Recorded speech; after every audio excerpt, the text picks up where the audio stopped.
Ancien proche de Laurent Gbagbo et ex-directeur de campagne chargé des nouveaux majeurs, Zadi Guégué, président des Alliances pour la démocratie AID, a surpris la scène politique ce mercredi 7 mai à Abidjan. Lors d'une conférence de presse à Cocody, il a officiellement annoncé son soutien à la candidature du président Alassane Ouattara pour la présidentielle d'octobre 2025, invoquant un appel à la responsabilité politique et à la préservation de la paix en Côte d'Ivoire. Suivez cette séquence vidéo de son échange avec la presse.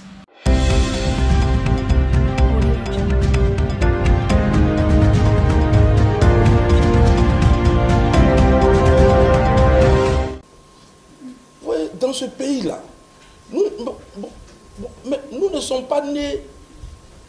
Tu vois, c'est quand même dommage. On a vu des présidents qui ont dirigé ce pays. Le président Bédié, qui a parlé de quoi? Du code et l'électoral. Lorsque des candidats... Mais qu'est-ce que le président Bédié a dit? Il dit non, ça c'est une question de justice. On a vu le président Gbagbo. Les discours sont là. Les Ivoiriens ont appelé ça quoi? Là, va. Ils ont dit quoi? Ils disent que non, ça c'est une question de justice. Marcel, la question des candidats, c'est une question de justice. Et moi, Zadi, homme politique, je me suis interdit de commenter les décisions de justice. Merci.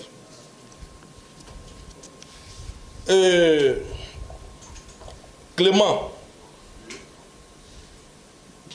le journaliste Clément, vous avez vu que je n'ai pas dit camarade. Voilà, le journaliste Clément, bon,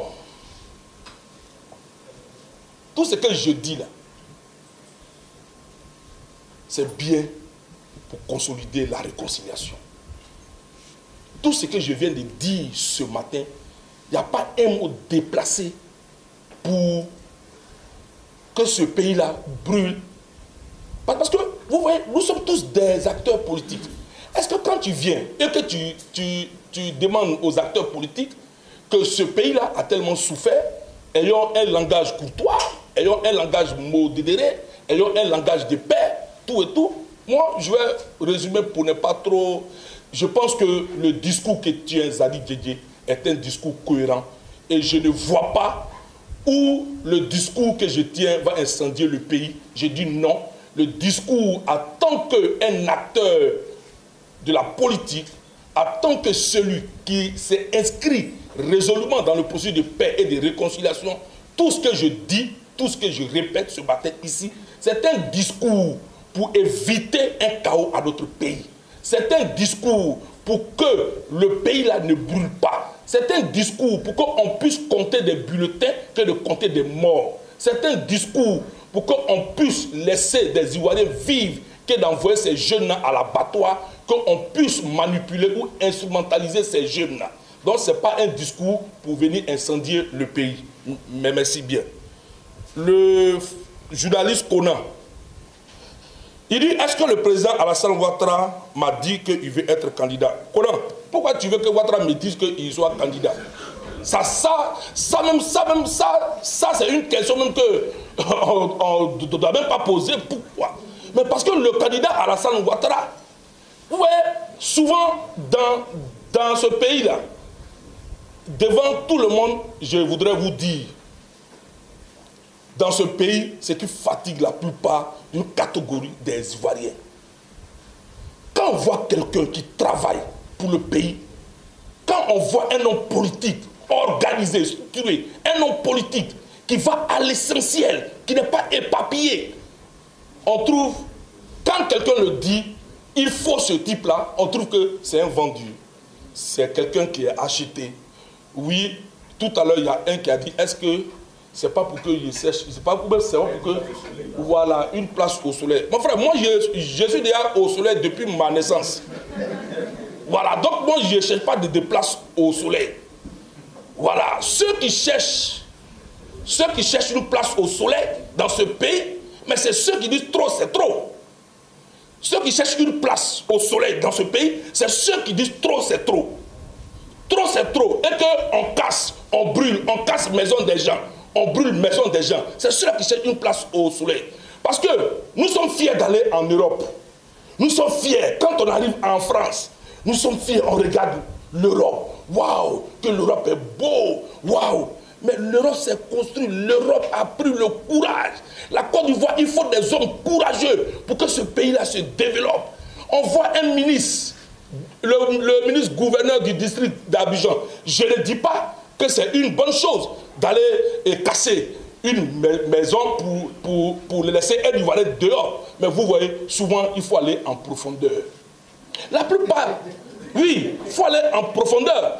La plupart des maisons cassées, mais ce sont des Ivoiriens où l'État a dédommagé ces personnes. Ce sont des habitants où ces Ivoiriens ont été dédommagés.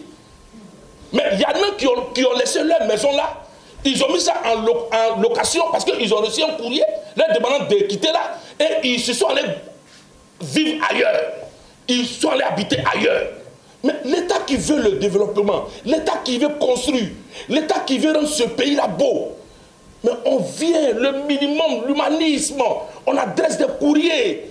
On adresse des courriers. L'État ne se lève pas comme ça pour venir casser. Mais ceux qui communiquent dans le faux et dans le mensonge, parce qu'aujourd'hui en Côte d'Ivoire, actuellement, il y a trop de menteurs, il y a trop de démagogues, il y a des gens qui viennent juste pour venir mentir aux Ivoiriens. La manipulation sur les réseaux sociaux. Aujourd'hui, des gens ont eu TikTok, ils ont eu des réseaux sociaux. Des gens mentent aux Ivoiriens. Non, on a cassé les maisons des Ivoiriens. Venez, trop c'est trop. On a brûlé les maisons. Venez, trop c'est trop. Mais on a fait 10 ans au pouvoir. Il faut qu'on en parle. Où est le bilan? Ça aussi, c'est un bilan. Oui, quand tu le dis, on dit non, en Côte d'Ivoire, on a connu une rébellion. Il y avait une guerre. Mais je vous pose aussi la question, mais pourquoi depuis le président Alassane Ouattara est là? Ça fait 15 ans. Pourquoi il n'y a pas de rébellion? Mais voilà, parce que vous savez, je connais déjà la réponse. Mais vous pensez qu'il n'y a pas des gens qui tout tentent de déstabiliser le pouvoir? Mais bien sûr, il y a des gens qui tentent de déstabiliser le pouvoir, mais c'est parce que les gens se donnent les moyens de sécuriser le pays. Les gens se donnent le moyen de garantir la sécurité des Ivoiriens. Ça aussi, c'est la vérité. Quand tu le dis, on dit que tu es un vendu. Quand tu le dis, on dit non, tu es un traître. Pourquoi tu le dis? On ne m'a pas laissé gouverner. Mais dans quel pays un opposant doit laisser celui qui est au pouvoir gouverner? Mais ça n'existe pas. Oui, moi je ne parle pas des armes. Moi je ne parle pas des armes. Je dis, quand on dit, quand on dit, s'il vous plaît, quand on dit qu'on ne m'a pas laissé gouverner, là encore, vous voyez, c'est un débat. Vous dites qu'on ne m'a pas laissé gouverner parce qu'il y avait des armes. D'accord. Mais je pose la question, pourquoi il n'y a pas de réponse? On dit encore, ah, mais c'est parce qu'il n'y a pas des hommes comme ça aussi qui peuvent envoyer une rébellion. Mais vous vous trompez. Des gens tentent. Mais c'est parce que ceux qui sont au pouvoir se donnent des moyens pour sécuriser ce pays.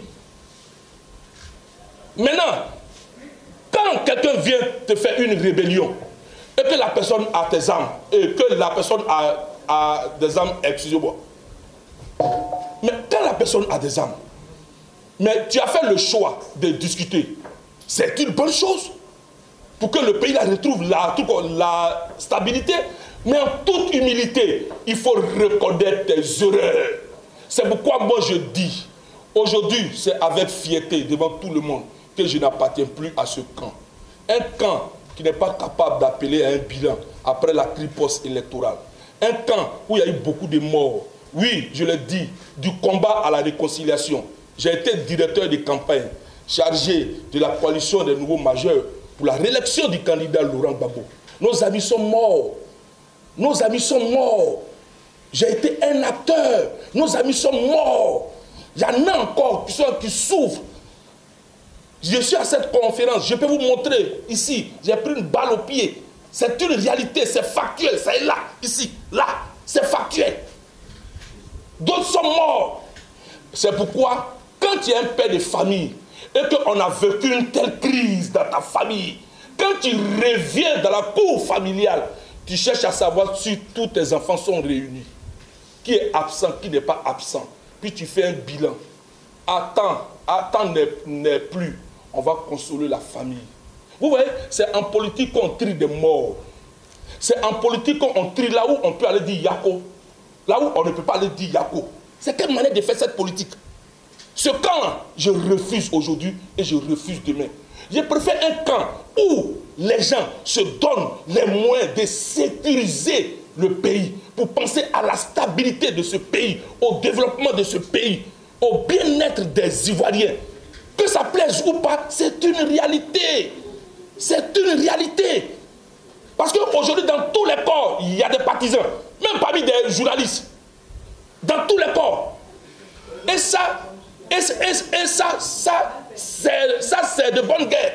C'est pourquoi très souvent, et quand tu parles, un journaliste dit, ah, donc c'est avec des armes.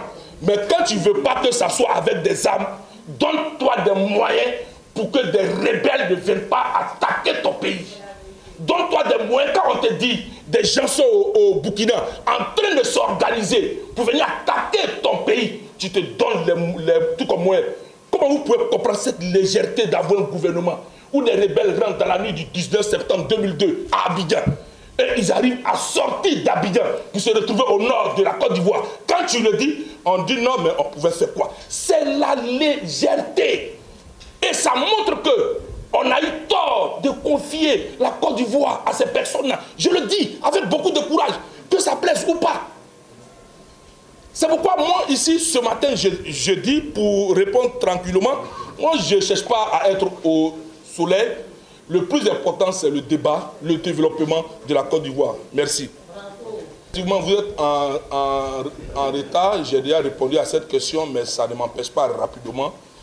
Le président Alassane Ouattara, le président du RHDP, le président de la Côte d'Ivoire, ce n'est pas son 4e mandat. Nous sommes dans la 3e République. Il est à son premier mandat de la 3e République. Et nous l'appelons à être candidat.